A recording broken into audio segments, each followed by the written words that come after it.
말씀을 봉독합니다. 요엘서 2장 12절에서 14절까지 봉독합니다.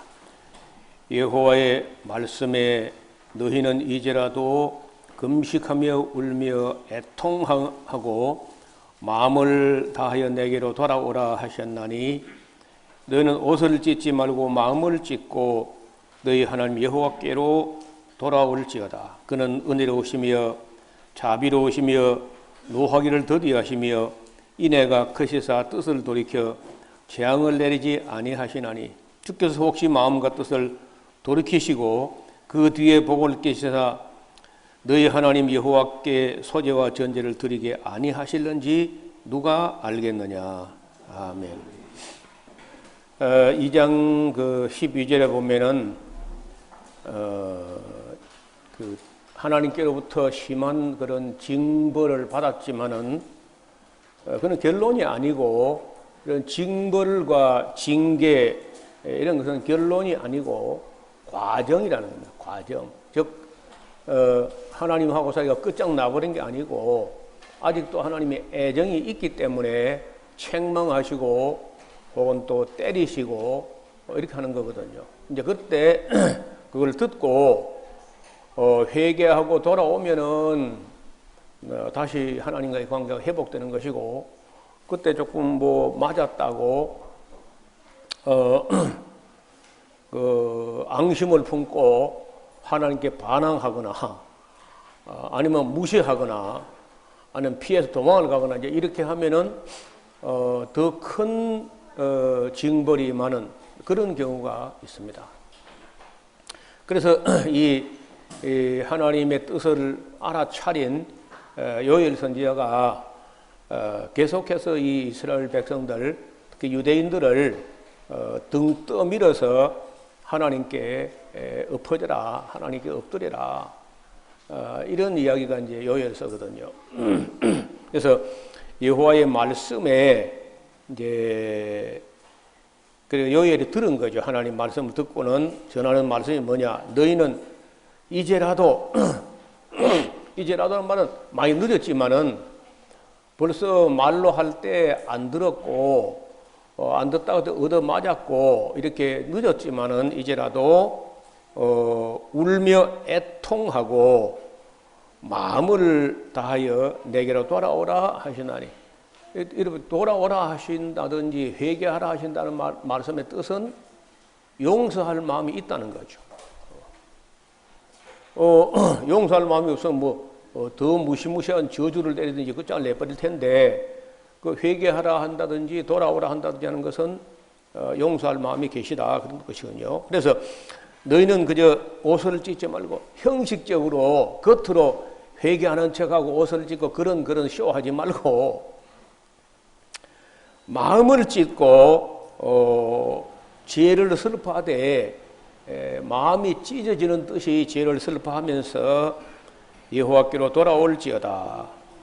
그는 하나님은 은혜로우시며 자비로우시며 노하기를 더디하시며 인애가 크시사 뜻을 돌이켜 재앙을 준비했다가도 백성들이 회개하는 걸 본다든지 겸손해지는 걸 보기만 해도 재앙을 내리지 아니하신 그런 분이시다. 만약에 14절 주께서 혹시 마음과 뜻을 돌이키시고 그 뒤에 복을 끼치사 너희 하나님 여호와께 소제와 전제를 드리게 아니하실런지 누가 알겠냐. 더 하나님 마음까지도 너희가 하나님께로부터 멀어졌는데 하나님 마음도 너희에게 멀어져 가지고 영원히 그저 소제와 전제를 하나님 전에 드리지 않게 할는지 누가 알겠느냐. 그래서 너희는 시온에서 나팔을 부르고, 그 시온이라는 데 동그라미를 해놓으세요. 그러니까 이게 이제 우리 시대 사람들 보고, 원래는 이제 이 본문 자체는 우리 시대 사람들 보고 하는 말이 아니라 요엘 그 당시에 요엘이 살았을 때 시온은 북왕국이 아니고 남왕국 예루살렘의 별칭이 시온이에요. 그래서 여기서 시온이가 되어 있고 2장 1절에도 보시면은 시온에서 나팔을 불며라고 되어 있습니다. 그리고 또다시 2장 23절에도 시온의 자녀들아 이렇게 말씀하고 있고요. 2장 32절에도 누구든지 여호와 이름을 부르는 자를 구원 얻으리니 이는 나 여호와의 말대로 시온산과 예루살렘에서. 그래서 온통 이 요엘서의 기본 메시지는 직접적으로 1차적이고 직접적으로는 그 당시 요엘 선자 당시에 예루살렘 사람 보고 하는 겁니다. 제가 늘 드리는 말씀인데 언제 어디서 누가 누구에게 하신 말씀인가 그 1차적으로 분명히 해야 돼요. 어떤 말씀은 모든 시대 모든 사람 보고 한 말씀이 있고 어떤 말씀은 그 시대 그 민족에게 하신 말씀 어떤 말씀은 그 시대 그 민족 그 사람 하나에게 말씀한 거 여러 가지가 있는 건데 이걸 무조건 그저 달콤하면 아멘 그러고 두려우면 그냥 눈 감아버리고 이렇게 하면 안 된다는 거예요. 지금까지 그런 식의 설교나 그런 식의 적용을 너무 많이 했다는 거죠. 그 하나님 말씀을 아주 망령되이 사용하거나 이기적으로 아전인수격으로 이렇게 해석하고 적용하기 때문에는 완전히 변질되는 수가 있습니다. 그래서 언제나 정확하게 언제 어디서 누가 누구에게 하셨던 말씀인가 그 해놓고 그것이 오늘날 우리에게도 같이 적용될 수 있는 것인지는 그 다음에 살펴봐야 돼요. 그래서 일단 시온에서 나팔을 불어 2장 15절입니다. 시온에서 나팔을 불어 거룩한 금식일을 정하고 성회를 선고하고 백성을 모아 그 허리를 거룩하게 하고 장로를 모으며 소아와 젖먹다를 모으며 신랑을 그 방에서 나오게 하고 신부도 그 방에서 나오게 하고 여호와께 수종들은 제사장들은 낭실과 단사에서 울며 이르기를 여호와여 주의 백성을 긍휼히 여기소서 주의 기업으로 욕되게 하여 열국들로 그들을 관할하지 못하게 하옵소서 어찌하여 이방인으로 그들의 하나님이 어디 있느냐 말하게 하겠나이까. 기도할 내용까지 다 이렇게 제시하고 있습니다. 저는 어제 그제 저녁에 TV를 못 봤는데 뭐 PD 수첩에 뭐 그런 게 있었나요? 예? MBC? MBC가 PD 수첩인가요? 뭐 했어요? 예? 교회 부정 부패 뭐 이런 게 아마 그 방송되는가 봐요. 그러니까 이럴 때야말로 정말 온 한국 교회가 금식을 선포하고 회개하고 울어야 될 때거든. 내가 대충 누가 오늘 아침에 그런 사연들을 자기 가족 중에 누가 그걸 보고 충격을 받아가지고 자기에게 메일을 보내왔다 하면서 그 메일을 우리 홈페이지에 올려놨어요. 나는 내가 볼 걸 그 잘 어제 놓쳤구나 싶은데 교회가 정말 썩었습니다. 그 뭐 보통 부패한 게 아니라 일반 세상 사람이 들어도 그런 짓 해서는 안 되겠다 싶은 짓을 한다는 거예요. 교회가 아주 공식적으로 당당하게 하고 있어 그런 악을. 그래 그걸 보고 그런 걸 봤으면 온 한국 교회가 눈물을 쏟고 금식을 거국적으로 범기독교적인 회개를 해야 될 텐데 뭐 MBC가 종교 탄압을 했다든지 뭐 반응을 그렇게 한다는 거예요. 그리고 완전히 양심의 화일 맞은 거죠. 그러니까 부끄러운 줄도 모르고 교회가 이렇게 썩어 빠졌는데도 불구하고 이게 대해서 슬퍼할 줄도 모르고 근데 그 내가 보기 듣기를 뭐 얼핏 듣기는 이단 사이비가 그래 했는데 근데 그걸 두고 일반 기성 교회가 그 은장게 생각하면서 방송 위에 종교 탄압을 하느냐 뭐 이런 식으로 반응한다는 거예요. 회개할 생각 안 하고. 그래서 이런 식의 기독교라면 정말 우리 사회에 희망이 없다는 거예요. 그리고 제가 지금 한 일주일 전부터 아침 저녁 바람이 좀 서늘하게 불어오면서 에어컨도 선풍기도 안 켜도 이제 책을 보거나 뭐 글을 쓰거나 할 만해서 전에 쓰던 원고를 꺼내가지고 다시 살펴보는 중에 있는데, 무신론자들 이야기를 좀 책을 엮어보고 있어요. 오래전부터 기획은 했는데 언론 엄두가 안 나서 그래 쓰다 말다 그냥 했다가 좀 서늘해지길래 이제 좀 써야 되겠다 싶어서 보니까 놀랍게도 한국이 무신론자가 많기로 세계 5위에 마크되었더라고요. 무신론자가 한국에 세계 5위로 많아. 중국이 제일 많고 보니까 숫자적으로 할 때 한국은 뭐라고 하여튼 정신 상태가 한국 사람들이 제일 해이해져 버리고 나태하고 도덕도 없고 윤리도 없고 수단 방법을 안 그리고 돈만 벌면 되고 이런 식으로 이제 타락하는 거예요. 교회도 마찬가지예요. 수단 방법 안 그리고 교회 성장하고 막 교회 재정만 많이 짜내면 막 되고 이런 식으로 한다는 거예요. 그래서 지금이야말로 이 한국 교회도 이때 만약에 울고 회개하고 정신 차리면은 희망이 있고 이때 정신 차리면 희망이 없어요. 저는 제가 볼 때 우리 나이 저 나이 또래 된 목사들이 한국 교회를 다 말아먹었습니다. 우리 위에 선배들은 이런 식으로 안 했어요. 우리가 정말 존경할 만큼 그렇게 눈물로 교회를 키웠는데 살만해지면서 굉장히 배불러지고 그리고 회개할 줄 모르고 뭐 양심불량은 기본이고 한 번은 경남도에 있을 때 어떤 목사들 몇 사람하고 차를 함께 타고 어디를 이동하는데 누가 중간에 그 골목에서 좁은 골목에서 차가 푹 튀어나온 거예요. 그러니까 이제 10원짜리가 바로 나오더라고요. 목사 입에서. 근데 그 사람이 신학교 될 때부터 좀 그랬어요. 약간 같이 우리 약간 선배인데 나이 몇 살 위인데 나이는 아니고 학년이 나보다 몇 학년 한 학년이 두 학년 위인데 그냥 욕설이만 그냥 내가 볼 때 자기도 잘못한 거야. 교차로 같으면 쥐도 조심해야지. 그래서 이 사람 하나도 안 변했구나. 목사 되고 나서도.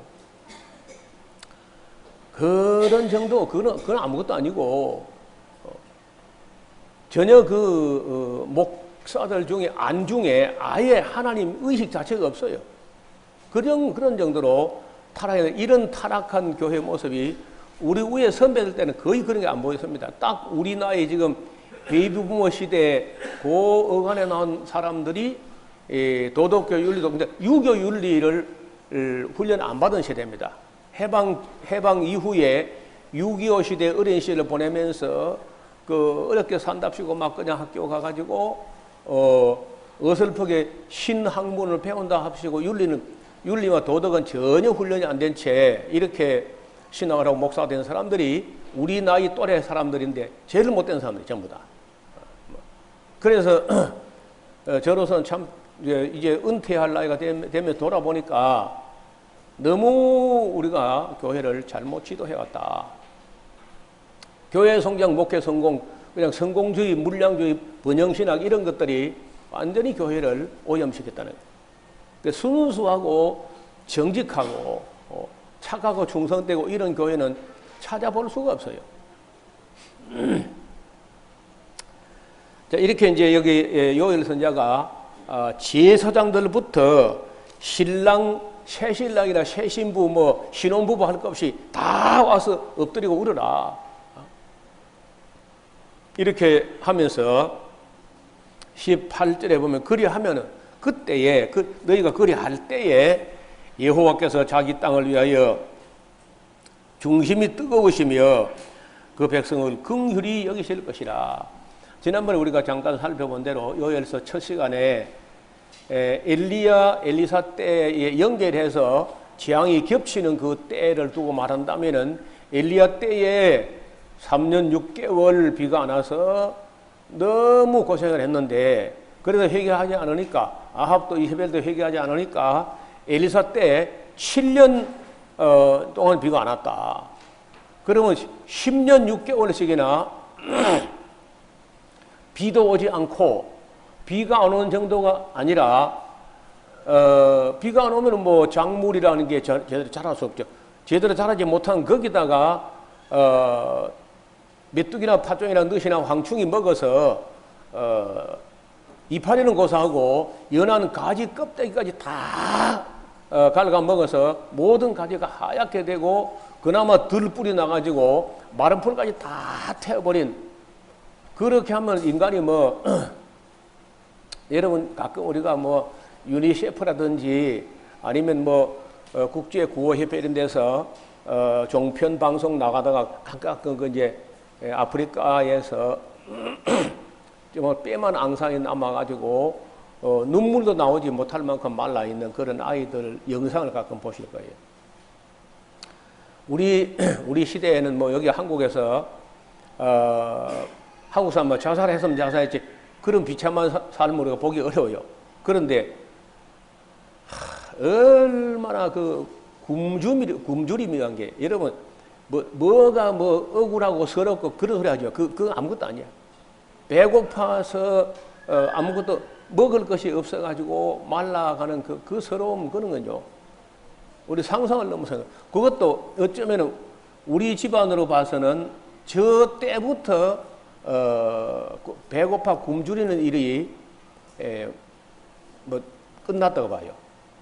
저 위에 형님 둘이 누나 둘이까지는 말로 다 할 수 없이 배고프게 살았고, 그 미강 현미 등계라고도 하고 미강이라고 하는데, 그걸 갖다가 사다가, 그것도 이제 그냥은 안 주니까 사다가 거기다가 이제 물을 약간 그 사카린 물을 타가지고 이래 섞어가지고 그걸 이렇게 솥에 약간 볶아요.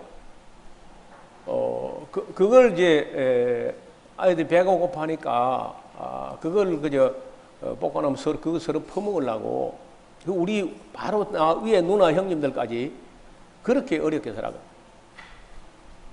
소나무 껍질을 봄 되면은, 그건 우리도 먹었어요. 봄 되면은 이제 소나무가 물이 오를 때 소나무 그 껍질을 벗기면 안에 속껍질이 아주 핑크빛으로 연한 핑크빛으로 발그레 두께가 한 2-3mm 정도 됩니다. 그래서 송구 껍질에서 그걸 갖다 벗겨다가 말려가지고 그걸 절구에 빻아가지고 그걸 밥에다 섞어가지고 양을 늘린 겁니다. 양을 송구밥이라고 그걸 하는데, 그래도 우리는 그런 건 아마 배고파서 허기 질 만큼 뭐 그렇게 굶지는 않았어요. 우리가 클 때에도 아이들이 신난다고 그렇게 못 먹거든. 뭐 신난다고 애가 뛰고 막 하면요, 배 꺼지다 뛰지 말라는 거예요. 배 꺼지다고 뛰지 마라, 이런 말을 우리가 많이 듣고 컸거든요. 눈물겨운 얘기. 그래도 우리는 그게 뭐 10년이나 비가 안 오고 이런 거 아니었거든요. 그래도 이런데 이스라엘 땅은 우리나라 땅보다 더 형편없이 메마르고 그런 땅에서 10년 정도나 이렇게 비를 안 주셨다면은 그 재앙이라는 것은 우리 상상을 넘어서는 거예요. 근데 그렇게 하나님도 인내심 대단하죠. 아니 어떻게 그걸 보고 10년이나 비를 안 주고 그렇게 서로 그래 하나님과 이스라엘 사이에 씨루기를 했는지 모르겠어요. 그 말이 되는 말인지 모르겠는데, 하나님도 참 인내심이 대단하죠. 여러분 자녀 굶겨놓고 배가 고파서 그 보고 있을 자신이 있습니까? 근데 하나님은 그렇게 한 거야. 10년씩 비를 안 줘보고 계속 바알이 비를 주고 한다니까, 그래 바알에게 막 열심히 부르지 봐라 하고 비를 안 준 거거든. 그래 하다가 3년 6개월 만에 이제 갈멜산 대결에서 그 비를 오게 하는 분 안 오게 하는 분이 하나님이냐 바알이냐 봐라, 이제 그런 그 줄다리기 하는 걸 밀고 하나님하고 이스라엘 백성 밀고 당기고 하는 그런 모습들인데, 충분히 이제 징벌을 받았기 때문에 하나님 편에서는 이제나 저제나 회개할란가 하고 기다리고 있는 것인데, 그러고도 지금 하나님께서는 지금이라도 옷을 찢고 진심으로 회개하고 돌아오면 용서할 마음이 있다는 겁니다. 그래 이제 요엘 선지자가 뭐라고 하나님께서 울며 기도할 것이니 이거 다 써줬잖아요. 지금 여기 다 보면은. 그리하면은 그때 18절 그리하면은 여호와께서 자기 땅을 위하여 중심이 뜨거우시며 그 백성을 긍휼히 여기실 것이라. 여러분 때린 분은요, 때려놓고 맞은 사람이야 5분만 지나면 안 아프지만 때린 사람은 1시간도 이틀도 사흘도 아플 수 있어요. 마음이. 중심이 뜨거우시며 그 백성을 긍휼히 여기실 것이라. 여호와께서 그들에게 응답하여 이르시기를 내가 너희에게 곡식과 새 포도주와 기름을 주리니 너희가 이로 인하여 흡족하리라. 내가 다시는 너희로 열국조에서 욕을 당하지 않게 할 것이며 내가 북편 군대라고 비유된 이것은 이제 메뚜기 파종에 넣은 황소 이런 건데 군대를 너희에게 멀리 떠나게 하여 메마르고 정박한 땅으로 쫓아내리니 그 전군은 동해로 그 후군은 서해로 들어갈 것이라. 상한 냄새가 일어나고 악취고 이러면 메뚜기 때가 얼마나 가서 바다나 이게 물에 빠져 죽었으면 그 상한 악취가 올라올 정도로 몇 마리 빠지면 냄새 안 나거든 그게요. 악취가 일어나고 일어나니 이는 큰 일을 행하였음이니라 하시리라. 땅이여 21절 땅이여 두려워 말고 기뻐하며 즐거워할지어다. 여호와께서 큰 일을 행하셨음이로다. 들짐승아 두려워 말지어다. 들의 풀이 싹이 나며 나무가 열매를 맺으며 무화나무와 포도나무가 다 힘을 내는도다. 여러분 그 철학자의 조상, 철학자의 아버지가 탈레스라는 그런 그 이오니아 지방의 유명한 어른인데 이분이 만물의 근원이 물이다.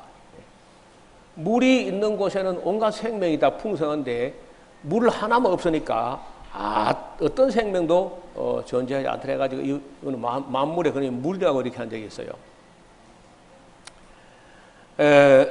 그래서 모든 것이 물에서 나왔다 하는데 물은 누가 만들었냐 그건 생각 안 했는가 봐. 이런 분들이 다 무신론자가 되거든요. 사실은요. 적극적인 무신론자는 아니라도 그런 철학자들이 대단한 머리를 갖고 있는 사람인데 하나님 못 찾아요. 자기 머리로. 이 사람이 이집트까지 여행을 해가지고 땅바닥에 앉아가지고 그 그림자하고 이 각도를 재가지고 피라미드 높이를 계산할 정도로 그 정도 유명한 학자예요. 대단한 학자인데도 그래서 철학자의 아버지라고 하는 사람인데 이런 사람도 마침내 하나님 찾지 못해요. 그래서 이제 우리가 아브라함 같은 분은 비가 오는 거, 구름이 비를 실어 오는 거, 그 시간이 꼭 씨 뿌릴 때, 결실기 꼭 필요할 때 이 비를 내려줘 이런 걸 가지고도 하나님을 찾으면서 누구실까? 누가 이렇게 딱 적당한데 비를 실어 왔을까? 이렇게 찾았다는 거예요. 그래 찾으니까 하나님께서 만나 주셔가지고 아브라함 나다. 나야. 나가 누군데요? 내가 곧 나야. 그 말이 여호와랍니다. 여호와. 나가 곧 나다. 또 다른 말로는요, 그 하나님의 이름이요, 있다요, 있다. 그런데 어리석은 자는 하나님이 없다는 거야. 하나님이 없다고 하니까 하나님이 내 이름이 있다다야. 내 이름이 나는 존재하는데 스스로 존재한다, 있다이다. 근데 유명한 무신론자는 다 목사들이 또 진짜 유명한 정말 유명한 무신론자는 그 목사 아들들인데 이런 거 보면 이제 서양의 기독교가 가정교육이나 자녀교육이나 교육에 실패했다는 거예요. 그 유명한 미국의 목사 아들 중에 로버트 잉거소울이라고 로버트 그린 잉거소울이라는 유명한 사람이 있는데 이 사람은 뭐라 하는 거 아세요? 하나님이 내기를 한다 지금 당장 사람들 보는 앞에서 뭐 하느냐 딱 시계 딱 해놓고요 하나님께 5분을 드리겠다는 거야. 5분 만에 나를 죽이면 하나님 계신 거고 5분 만에 나를 못 죽이면 하나님 안 계시는 거다. 그래가지고 이제 시계 딱 넣고 5분 동안 해가지고 5분 지나니까 만세 자기가 이겼다는 거예요. 바로 하나님 없는 거 아니야. 이렇게 내가 해도 나를 죽이지 못하는 신이 어디 있단 말이냐. 그래 없다는 거예요. 여러분 근데 로버트 인고솔이 대령이었고 목회자들인데 얼마나 말을 잘하는지 대통령 후보자의 대변인까지 하고 외교관까지 파송할까 말까 막. 근데 그 신앙 때문에 그 사상 때문에 미국 땅에서 무신론자 같은 그런 그 말썽 때문에 많이 망설여지고 했던 그런 사람이에요. 그래서 어떤 사람이 그 인것을 보고 당신이 이긴 게 아닐세. 당신이 하나님의 인내심을 겨우 5분밖에 못 참는 그런 분은 본 당신이 어리석었어요, 이 사람아. 그랬다는 거예요. 하나님의 인내심이 그래 5분도 못 참는 그런 분이 알았느냐. 내가 인것을 옆에 있었으면 이미 죽었으니까 할 말이 없지만 당신 한 짓이 당신 아들이 당신에게 아버지가 나를 5분 만에 죽이면 아버지가 계신 거고 5분 만에 나를 안 죽이면 아버지가 없는 거다. 그럼 당신 아버지가 되려고 아들 죽일 수 있겠냐. 쪼다 같더만. 그런데도요 굉장히 유명한 사람이야. 그래서 로버트 인거솔이 그 시계 가지고 하나님께 장난쳤다 해가지고 여러분 인터넷으로 인거솔 시계라고 봐요. 인거솔 시계라고 찾으면요 굉장히 비쌉니다. 별것도 아닌 걸 가지고 비싸요, 내가 보니까. 그래서 인거솔은 그 유명한 무신론자 이야기는 인터넷 검색해도 별로 안 나오는데 인거솔 시계는요 엄청나게 많이 팔려요, 지금도. 시계 5분 가지고 하나님께 도전했다 해가지고. 니체도 목사들입니다. 허무주의자 니체. 이게 목사들이.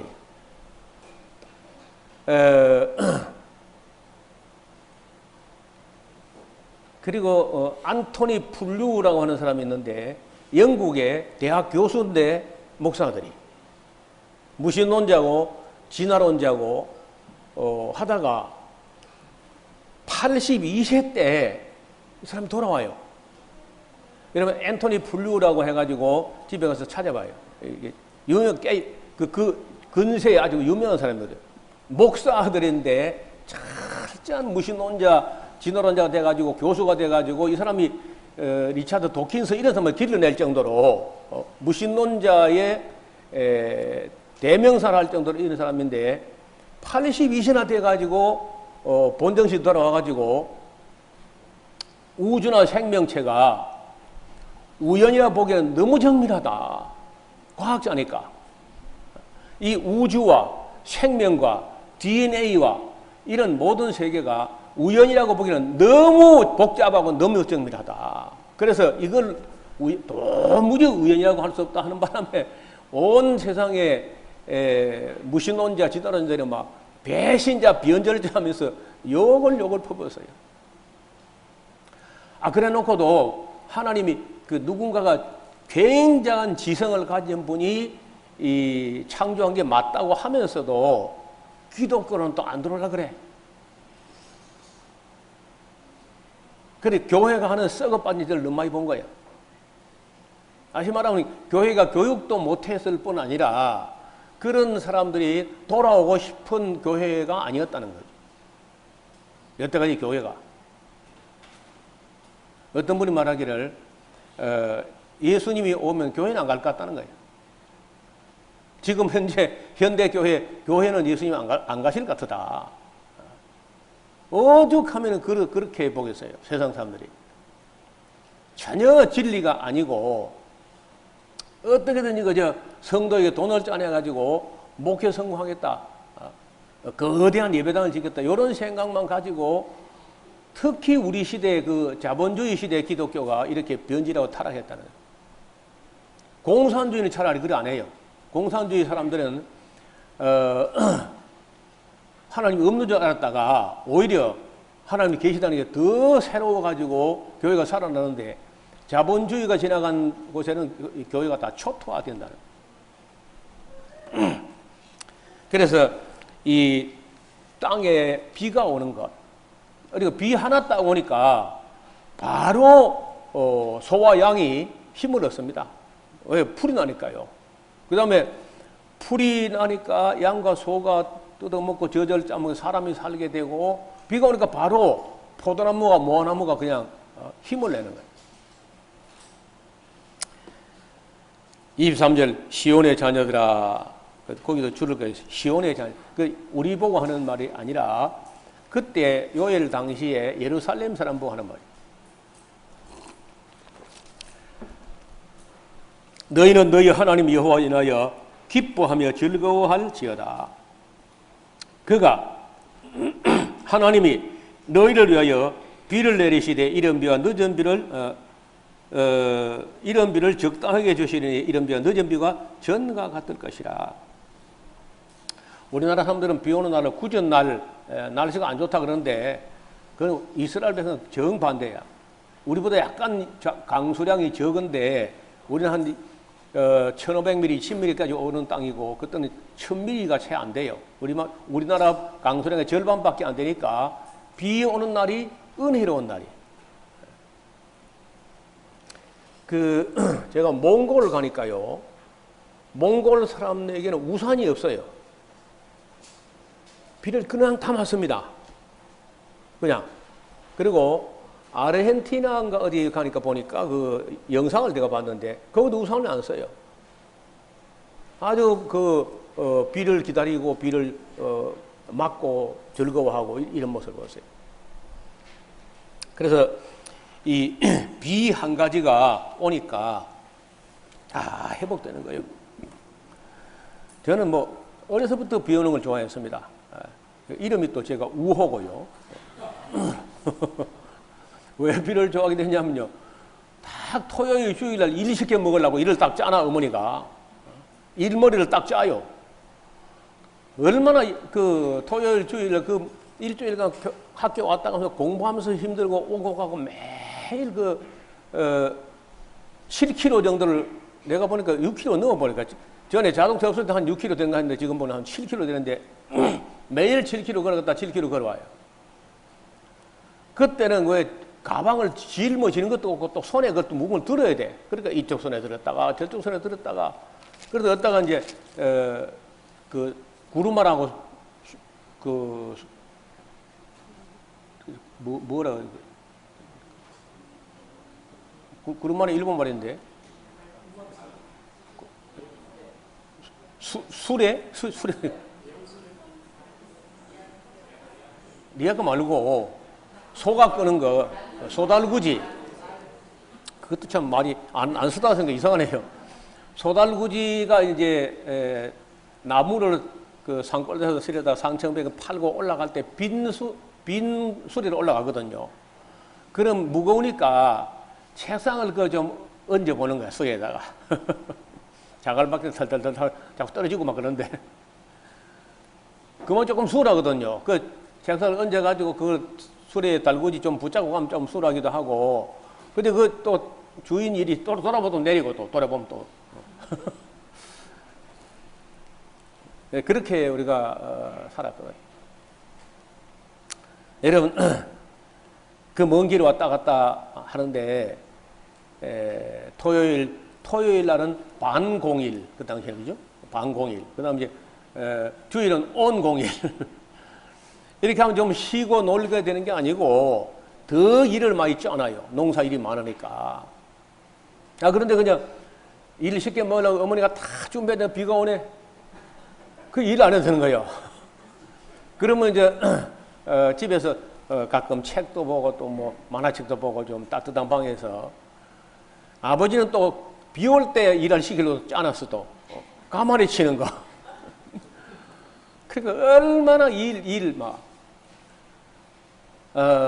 저는 다 커서보다 어릴 때 클 때 일에 더 많이 찌들린 것 같아요. 결혼하기 전까지 군대 가기 전까지 뭐 도시에 나가기 전까지 그럴 때 얼마나 농촌 노동에 찌들었는지 저는 그래서 우리 애들 보고 좀 그래 내가 좀 너무 했는지 모르겠는데 일부러 일을 안 시켰습니다. 에스라우스 일이 얼마나 많아요, 사실 하려면요. 청소도 시키고 할 만한데 내가 막 어른들 시키는 그 일에 너무 치들렸기 때문에 아이들 보고 일해란 말 잘 안 해서 먹는 것도 다 시원찮으면서 일만 그렇게 잡아시키는 거예요. 그러니 주일날 이제 비가 오면은 기분 좋던 게 지금도 비 오면 괜히 기분이 좋아요. 그래가지고 일부러 저 창가에다가 그 물방울 소리 들리는 물똥을 갖다가 물소리가 들으려고. 비가 온다는 게 하나님의 은혜라는 거죠. 비를 내리시되 이런 비를 너에게 적당하게 주시니 이런 비가 너희 집에 정과 같을 것이라. 이 구절을 또 누가 오해했는데 미국의 이상한 목사 윌리엄 브레남이라는 사람이 여기 이른 비와 늦은 비 이걸 오해하게 해가지고 오늘날 오순절 교단이 나온 겁니다. 그러니까 이 사람들은요, 이른 비가 뭐냐? 오순절 때 2000년 전에 마가요한의 다락방에 내려온 성령의 이른 비고 예수님 재림 직전에 인류 역사 종말에 다시 한번 성령의 큰 비를 주시는데 그게 늦은 비다. 그래서 성도들도 막 그걸 홀라당 넘어갔어. 또 미국의 수많은 성도들이 그 말에 넘어가는 겁니다. 그래가지고 방언받아라 막 하는 것들이 전부 다 여기서 나오는 처음 뿌리가. 여러분, 이 윌리엄 브레남이라는 사람이 성경은 한 구절을 이상하게 해석하는 바람에 오늘날 오순절 교단이 생겨가지고 또 거기서 파급된 그 거짓 방언 운동이 내 생각에 전 세계에 2억 이상의 영혼들에게 거짓 방언 귀신이 들어간 것 같아요. 끔찍한 얘기. 그래서 요 작은 책 한 가지라도 오해하지 않고 정직하게 봐야 돼요.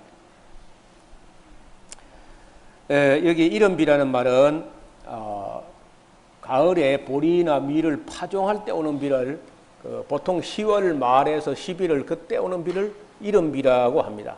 땅이 메마른 땅이기 때문에 그때 비가 안 오면은 밀보리가 싹이 안 나버려요, 아예. 그래서 반드시 이른 비가 와야 됩니다. 그 다음에 늦은 비라고 하는 것은 이듬해 3월 말에서 4월 초 이때 한 번 더 비가 오는데 이걸 그 결실기에 오는 비라 해가지고 봄에 오는 비인데 늦은 비라 그래요. 가을에 씨 뿌릴 때 오는 비를 이른 비. 이 비가 전과 같을 것이라. 그 23절 끝에 이른 비와 늦은 비가 전과 같을 것이라. 그래서 전에는 이스라엘 백성이 어느 정도라도 그 악을 행하지 않고 할 때는요, 이른 비와 늦은 비가 정상적으로 왔다는 거죠. 근데 지금 지난 10년 6개월 동안에 이스라엘 백성이 너무 악한 짓 하니까 북왕국 이스라엘 남왕국 유다나 똑같이 10년 6개월 동안 비가 안 온 거거든요. 그래서 이제 그들 아까 분들이 회개하면 형식적으로 옷을 찢는 게 아니라 마음을 찢고 진심으로 회개하게 되면은 하나님께서 은혜를 베푸사 이른 비와 늦은 비가 전과 같이 회복되게 하신다. 이 문자대로 정직하게 봐야 돼요. 그 결과요. 그 결과는 방언이 터지는 게 아니라 24절 봐요. 마당에는 밀이 가득하고 독에는 새 포도주와 기름이 넘치리라. 밀과 포도주와 기름, 기본적으로 이제 있어야 되는 음식이죠, 이스라엘 백성에게. 25절에 내가 전에 너에게 보낸 군대라고 비유했는데 군대가 비유관념이고 원관념이 메뚜기, 늑과 항충, 팥종이야. 그래서 제롬의 해석이 완전히 엉터리란 거죠. 지난번에 말씀드린 대로. 먹은 횟수대로 너희에게 갚아주리니 너희는 먹되 풍족히 먹고 너희를 기이하게 대접한 너희 하나님 여호와의 이름을 찬송할 것이라. 내 백성이 영영의 수치를 당치 아니하리로다. 그런즉 내가 이스라엘 가운데 있어 너희 하나님 여호와가 되고 다른 애가 없는 줄 너희가 알 것이라. 내 백성이 영영의 수치를 당치 아니하리로다까지를 이렇게 박스에 묶어서 그 위를 요엘 당시에 이루어진 일입니다. 요엘 당시에 완전히 이루어진 일이고 지나간 일이에요. 예언이 아닙니다. 요엘 당시에 다 이루어진 일이에요. 그리고 28절에 보면 그 후에 하고 줄 끊어오시고 그 후에 내가 내 신을 만민에게 부어주리니 너희 자녀들이 장래일을 말할 것이며 너희 늙은 꿈을 꾸며 너희 젊은이는 이상을 볼 것이며 그때 내가 또 내 신으로 남종과 여종에게 부어줄 것이며 하는 이 말은 부어줄 것이며가 아니고 부어줄 것이다로 끝이 나야 돼요. 사실은요. 그래서 이 28절 29절에 있는 이 말씀이 베드로 사도가 사도행전 2장에서 오순절에 이 구절을 인용하면서 이 말씀이 우리에게 이루어진 것이다. 이렇게 해석을 했습니다. 그러면 아까 28절 첫머리에 그 후에라는 말은 앞에 27절까지는 요엘 선지자 있을 때 이루어진 일이고 그로부터 적어도 750년, 800년 후에 오순절이 27절과 28절 이야기는요. 그 사이에 최소 750년, 800년 간격이 있는 거라. 그 후에라는 말. 그 다음에 29절에서 30절 넘어갈 때 거기는 그 간격이요. 그건 2000년 있다고 봐야 돼요. 오순절 이후에 아직도 이루어지지 않았으니까 30절은 내가 이적을 하늘과 땅에 베풀리니 피와 불과 연기 기둥이라 여호와의 크고 두려운 날이 이르기 전에 해가 어두워져 총담같이 되고 달이 핏빛같이 된다 하는 말은 요한계시록 6장 12절 이하에 나오는 건데 인류 역사의 종말, 정말 예수님 재림 직전에 있을 일이거든요. 그래서 이 요엘서의 요엘서가 말하는 예언은 세 가지 시제를 말한다. 첫째는 요엘 선지자 살아 있을 당시에 이루어질 일, 그 다음에 오순절에 이루어질 일, 그리고 또 세 번째는 인류 역사의 종국사적 종말에 이루어질 일, 이 세 가지가 있는데 이걸 구분하지 못하고 하는 분들이 거의 대부분입니다. 왜냐하면 제가 그림 한 장을 안 가져온 것도 보니까 예언 능선, 이 예언의 능선이 이렇게 있고 그 다음에 안개가 끼어 있고 그리고 또 능선이 하나 보이고 그 그림을 제가 구해놨는데 못 가져온 것 같아요. 이렇게 할 때 능선은 보이는데 능선과 능선에 안개 낀 그 거리 간격을 우리가 알 수 없는 것처럼 이 예언이 그날에 할 때 그날은 능선이 있고 또 그 다음 또 능선이 있는데 그 간격을 몰라요. 근데 여기 최소한 아까 요엘 선지자 당시에 있는 일로부터 오순절까지는 750년, 800년 간격이 있고 그리고 오순절 이후에 또 마지막 때에 있을까지는 적어도 2000년 이상의 간격이 있다는 겁니다. 그 요엘서를 해석한 분이 이렇게 그 예언의 간격에 대해서 아무 개념이 없이 막 단어풀이만 해놓은 수준이기 때문에 읽어봐야 도움이 되지 않습니다. 자, 거기 2장 31절 거기에 여호와의 크고 두려운 날이 이르기 전에 해가 어두워지고 달이 핏빛같이 된다 하는 말씀 거기다가 가로 열고 계시록 6장 12절이라고 써놓으시면 되겠습니다. 누구든지 주의 이름을 부르는 자는 구원을 얻으리니 이는 여호와의 말대로 시온산과 예루살렘에서 피할 자가 있을 것이며 남은 자 중에 나 여호와의 부름을 받을 자가 있을 것이다. 이게 천년왕국 때 유대인 중에서 하나님의 부르심을 받은 사람이 있을 것이다. 이런 뜻으로 되어 있습니다. 3절에 그날 곧 내가 유다와 예루살렘에 사로잡힌 자를 놓아 돌아오게 할 것이며 완전 마지막 때에 그리고 돌아올 때에 3장 2절 내가 만국을 모아 데리고 여호사밧 골짜기 여호와의 판결 골짜기 여호와의 심판의 골짜기 그런 뜻이 여호사밧 골짜기입니다. 골짜기에 내려가서 내 백성 곧 내 기업된 이스라엘 위하여 거기서 그들을 국문하리니 그러니까 세상 끝날에는요 이스라엘 백성들이 지금 현재 온 세상 흩어져서 고생하게 하지만은 마지막 때는 그 이스라엘을 또 끌어다가 핍박하거나 아니면은 고생시켰던 사람들을 다 국문할 때가 있다는 겁니다. 이건 아직도 안 이루어졌습니다. 이는 그들이 이스라엘 열국 중에 흩어버리고 나의 땅을 나누어 가졌다. 또 제비법 내 백성을 취하고 동남으로 남자 아이를 가지고 기생을 바꾸며 동녀로 술을 바꿔 마시고 이스라엘 백성을 후려다가 팔아먹었다는 겁니다. 그리고 천을 후르다가 바꾸어 술을 품마셨다. 두로와 시돈과 블레셋 사방한 너희가 나 무슨 상관이 있느냐? 너희가 내게 보복하겠느냐? 만일 내게 보복하면 너희의 보복하는 내가 속속히 너희 머리로 돌리리니 나 곧 너희가 내 은과 금을 취하고 나의 진귀한 보물을 너희 신궁으로 가져갔으며 또 유다 자손과 예루살렘 자손과 헬라 자손에게 팔아서 본직에서 멀리 떠나게 하였습니다. 보라 내가 그들을 너희가 팔아 이르게 한 곳에서 이렇게 나오게 하고 너희 행한 것을 너희 머리에 돌려서 너희 자녀로 유다 자손의 손에 팔리리니 그들이 다시 먼 나라 스바 사람이 팔리라. 나 여호와가 말하였느니라. 자, 너희는 열국에 이렇게 광포할지다. 너희는 전쟁을 준비하고 용사를 격려하고 무사로 다 가까이 나와서 올라오게 할지어다. 너희는 보석을 쳐서 칼을 만들지어다. 낫을 쳐서 창을 만들지어다. 약한 자도 이르기를 나는 강하다 할지어다. 사면 열국과 너희는 속히 와서 모일지어다. 여호와여 주의 용사들로 그리로 내려오게 하옵소서. 열국은 동하여 여호사밧 골짜기로 올라올지다. 내가 거기 앉아서 사면 열국을 심판할 것이미로다. 아마도 이것이 아마겟돈 전쟁과 같은 마지막 때에 온 세상이 이스라엘 백성을 응징하려고 올라올 때로 봅니다. 여러분 거기 13절 보세요. 너희는 낫을 쓰라 곡식 이것도다 와서 밟을지어다. 포도주 틀이 가득히 차고 포도주 독이 넘치니 그들의 악이 큼이라. 어디서 읽었듯한 얘기죠. 오케이. 계시록 어디? 예?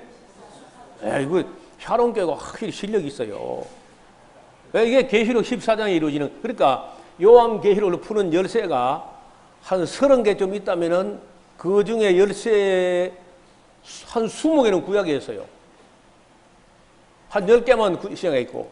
그런데 여태까지 우리 기독교가 요한계시록을 풀어본다면서 열쇠가 구약에 한 20개나 있는데 하나도 안 가져가 무시해버리고 그리고 신약에 몇 구절 가지고 계시록 푸니까 계시록 안 풀어지는 거죠. 이런 그 예언서 같은 걸 정확하게 공부해놔야 나중에 요한계시록까지 다 보인다는 거예요.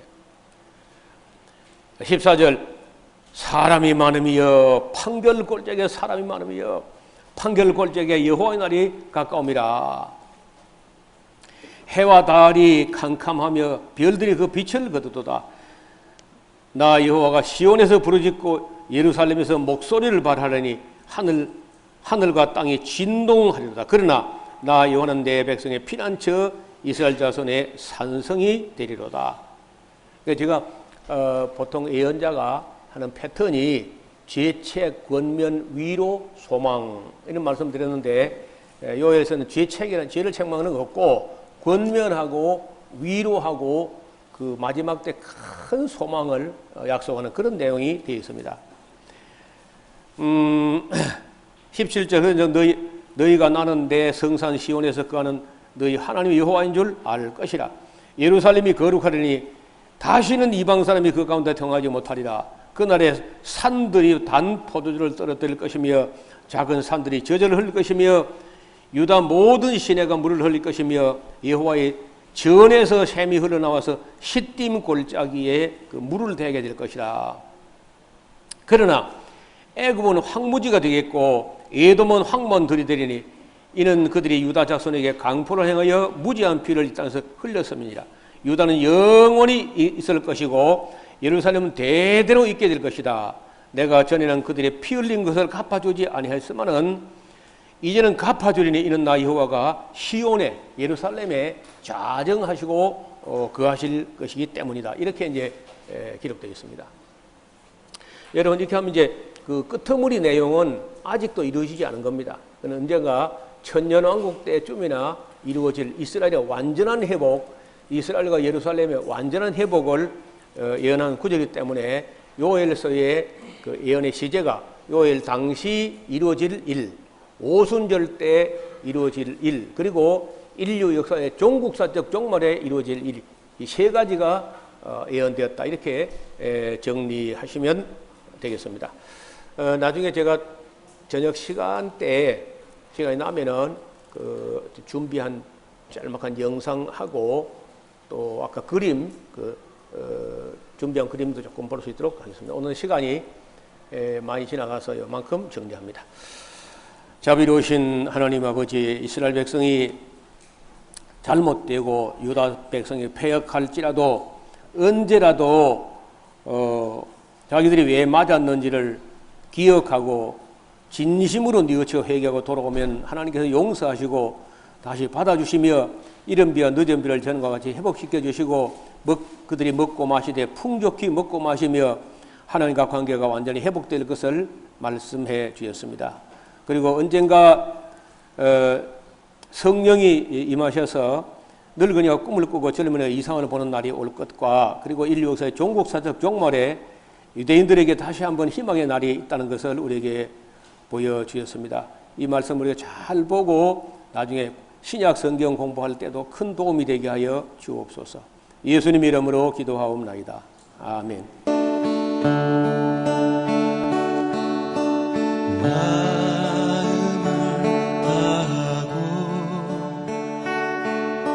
성품을 다하고 힘을 다하여서 여호와를 사랑하라. 내게 준 계명을 마음에 새기고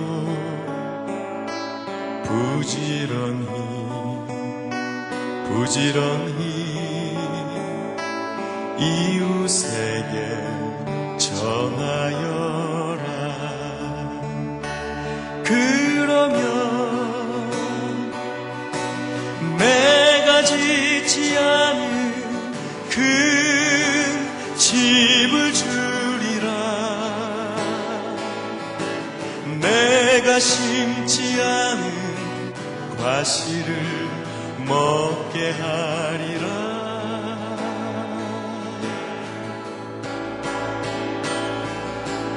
그러나 한 가지 잊지는 말아라. 죄인 돼 우리를 구원하신 여호와